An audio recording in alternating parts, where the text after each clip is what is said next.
बहुत कम लोगों को मालूम है कि डॉक्टर योगेंद्र सिंह राठौड़ कवि राठौड़ भी है, शायर राठौड़ भी है। तो सर आपकी फेवरेट कोई एक शेर या शायरी हो जाए।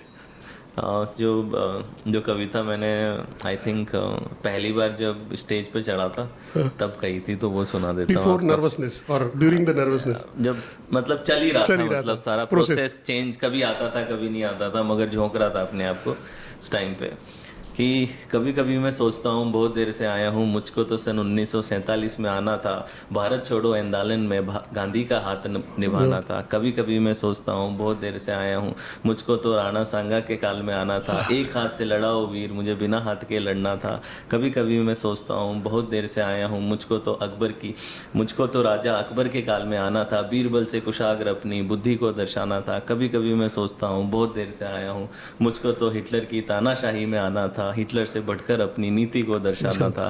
पर कभी कभी मैं सोचता हूँ मैं ठीक समय पर आया हूँ, रच डाले इतिहास उन्होंने, मैं इतिहास नया रचने आया हूँ। बहुत बढ़िया सर, बहुत बढ़िया। और आपको भी सरप्राइज लगा होगा कि जब मेरे को पहली बार पता चला तो बीच बीच में सर ट्रेनिंग के टाइम पे कुछ एक आध दो लाइन दे देते थे, कुछ एक आध जोक ये कर देते थे।